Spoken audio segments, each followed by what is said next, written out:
I was very happy to be there, and I thought it was a very solemn celebration, and I was very, very lucky because I was able to have confession, because there were, if you think the full cathedral, there were not so many priests to take confessions, but as I was sitting right next to the edge of the control zone, I immediately approached that sort of gate and signaled to the Swiss guards that I wanted to go to confession. And as the priest had passed, I was one of the first to get in, and so I was lucky because as soon as I got out of the confessional, there was many, many people there. So I was very lucky. Could you talk about the consecration and just the significance of what Pope Francis did? Well, it's a very, very big significance, and the Fatima children had revealed one of the secrets was to consecrate Russia to Our Lady. And it has happened several times, but it has never happened in such a solemn, international way where all the televisions and all the communication media and so on and so forth were there to witness. And also the text was very good. I know that many people were thinking, oh, maybe he's going to not say the right things. He did. He said everything right and correct. And of course, we can be sure that Our Lady will help and we will see graces. And it's very important because the Ukraine and Russia are countries of religious people. There are many religious people there now. Ukraine has different Orthodox movements, but it also has a strong Catholic movement in the former Hungarian and Polish areas that used to belong to them. Galicia, for example, is Catholic.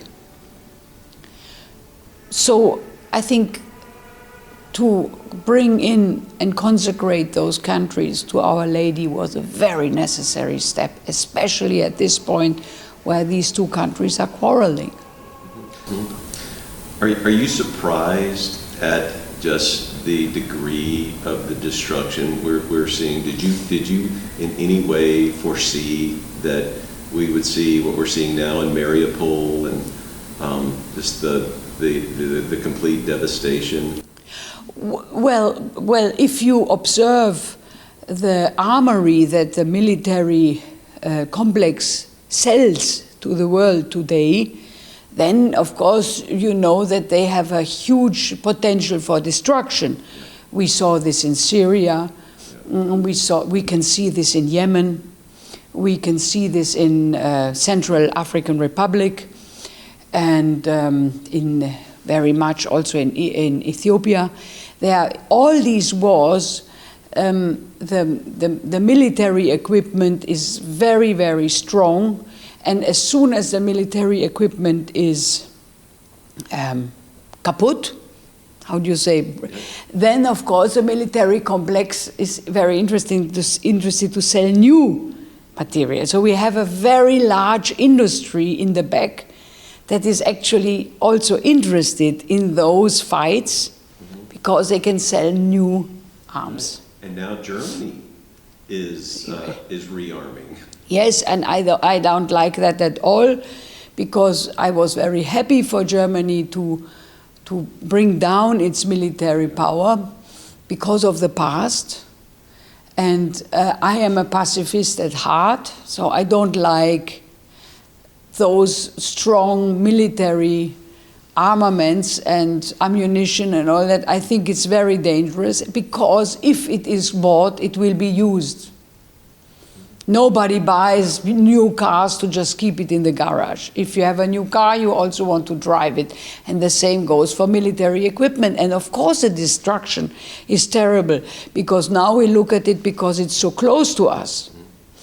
And of course, one must say that the role of the United States in this fight is devastating, because the American government has always fueled wars abroad, and it has always brought disaster, as we can just see in Afghanistan. Afghanistan, we had war for so many years, and the withdrawal just shows it just killed people. It made a huge unrest in the population. Did it bring something better? No, just that they sold arms, that was all. And for what, 20 years? Yes, 20 years and more. So I think just as the tobacco industry had to reorganize itself and sell other products, the arm industry and the military complex has to reinvent itself and sell other products. I think the world, it can only change if everybody, if the people who are the sovereign of any government, if the people raise their voice and say, we've had enough wars, we have enough of these killings, we want peace, and the military complex has to produce other goods that are not there to destroy human beings. Princess, what is the spiritual path back for us? Well, I think everybody has to start from inside their house, because it's always easy to point the finger somewhere else. So basically our duty is to live a Christian life and to also promote actively a Christian life. That would be already very helpful, because what we've seen in the past is that the Christians became too shy and too closed shop maybe to advocate for their needs. That's why we have those huge anti-Christian movements that come out of Canada, that come out of California, that come out of most of the US. In the meantime, in general, it comes out of the European Union.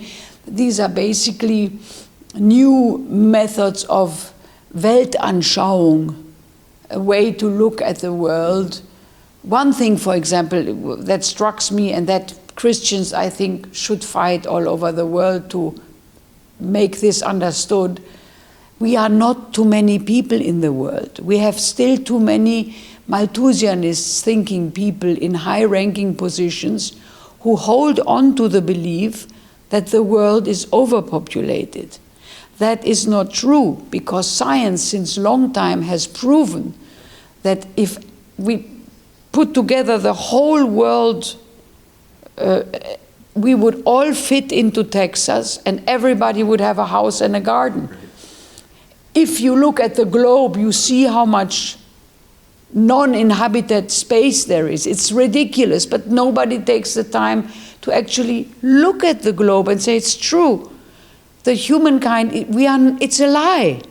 We are not too many people. So the whole question with abortion, euthanasia, or also wars, is wrong, because it is fueled by this ideology that is very strong. They believe we are too many people. And Elon Musk and Jack Ma already said, I think it's 6 years ago in a large conference, that the danger of the future for humankind is not too many people, it's not enough people. Right. Not enough taxpayers in a lot of ways. And not enough consumers. Yes. And you can even see it in Africa, where I live part of the year. I spent all the winter in Africa. People used to have 10, 12 children. One mother used to have a lot of children only 20 years ago. Today they have maximum 3 or 4 children. Mm-hmm. So also in Africa the number has gone down, right? Which I think is a development that is only natural, because the more they earn, the less children they have, because the children used to be a sort of a insurance. And when you make enough money, you don't need that sort of insurance, and therefore you have less kids. Can you talk to us about why we should be encouraged at this time? There's so much discussion now. There's this fear about the next conclave and all of these things, but you don't seem like you're terribly depressed about all of this. Well, first of all, you have to start by knowing that fear is a means to manipulate people. So every time somebody wants to seed fear, you have to immediately be alert and say, why is that? Why do they want me to be scared? Because when you are scared, it is proven scientifically that your brain shrinks in stress and you think less. So always question, what is the fear about? And what can I do to get out of the fear? And for us Christians, of course, have no fear, the Lord says. And we should not have fear because anyway, we are only a little ant in the whole world. So what we know is that God looks after us, and with our prayer, we can influence the course of life. Even one person can influence the course of life. So faith and prayer is the best armament against the fear-mongering that wants to destroy us. So it's one or the other. Faith and fear. Yeah, exactly, faith and fear. And if you feel that you cannot master your fears, then you seek help. But I always say the first step is to go to confession and then speak about it. And then already the priest will say to you what you have to do. And if you don't master it, then you go again and again, and then you will be helped. Also, the priest can tell you, I think in your position, I would see counsel from a doctor maybe, if you cannot manage your fears. Right. So often when I communicate with you, you're on your way to Mass, you're coming back from Mass. So could you talk a little bit about your spiritual practice? Yes, of course, and I have Mass every day. And the Mass and the sacraments are the best anti-poison that you can take every day. And that's why I think if you have the possibility, we still have the freedom to worship. There might soon be times where we have to worship secretly, like the Japanese people survived very long periods of terrible persecution. And they also did, and many saints were born there. So you always know that the sacraments are the best way to help go through life and to beat the difficult challenges that anyone gets at any time. And so if you have the possibility to participate and get the sacraments, that is the best way to deal with all the problems in life. Princess, what is your message to the Catholic faithful? To Catholics, I want to say, be more self-assured and more missionary. Let's take an example from our Muslim brothers and sisters who are much more faithful and who have no problem to roll their carpet out in the middle of the street and praise Allah. That, I think, is admirable pious practice. We should also be more outgoing with our religious, because we have the good news. We have the frohe Botschaft. Our religion is the world's most open and most liberal religion, because sin is part of our belief. We don't put sin aside as something really bad, but we say, no, sinning is part of our life, and we want to deal with the sin and talk about it and think about it and include it, and know every day that we are very weak and we are prone to sin. But if you take sin away from your religion, then you make it much more difficult, because you can never be perfect. So I think the Catholics should be more publicity for Catholic way of life. At what time in your life, Princess, did you realize that you were called to be an evangelist? Actually, when I went to school for the Pentecost, you get your confirmation. And then when we were told, now you are soldiers for Christ.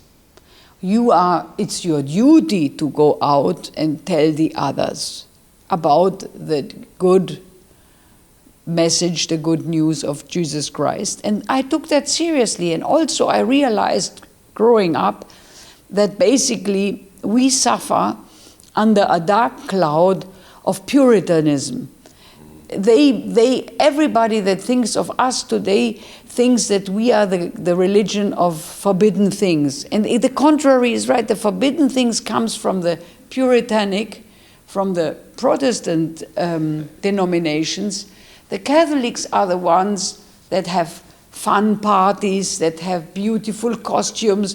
If you look at the Catholic countries and you look at their festive days, the beautiful carnival marches in the streets, and the foods that are served around, the meals, the music, the incense, the scents, that's Catholic. And Catholic incorporates all of that, but somehow the anti-Catholic propaganda has been able to overcharge us with this puritanic movement, which is not us. But we haven't been able to push this cloud away, and I think we should, because go to Mexico or South America and every Catholic country, Italy, Spain, and look at their cultural feast and holidays. That is the ultimate proof that the Catholicism is a happy religious, a world-embracing religious, and not a religion that says no, but a religion that says yes. Wherever the Catholic sun does shine, there's food and dance and good red wine, right? Exactly. I think Belloc said that. Yes. Actually. Why do Catholics need to come to Rome? Well, because Rome is the pilgrimage place of St. Peter and the grave of St. Peter, and it is, in the past, popes gave indulgences so that the people are encouraged to come. And of course, one I also say, it also was a way to bring business to the poor city of Rome. And so with the indulgences, people said, okay, great, I want to take an indulgence, let's travel to Rome. And then they sleep here, they eat here, they do their pilgrimage. It's also good for the local business. So it's two things. It's go do a pilgrimage, which every step is a prayer. And it doesn't matter whether we walk or we fly. If you go through the trouble of a long journey and you declare it as a pilgrimage, you see how it will transform you, because it's the spirit in which you go. Well, Princess, I just want to say it's such a thrill to be in your presence. So just on behalf of our entire staff, our board, all the LifeSite family throughout the world, we want to thank you for doing what you do and just sharing the passion that you have for the Catholic faith, and just all the joy that we receive from you. Thank you. It's an honor. Yes, and I also want to greet all the listeners of LifeSite News. I am a very big fan, and I think they do great work, and I love what you do, and you are also a great evangelist with what you do.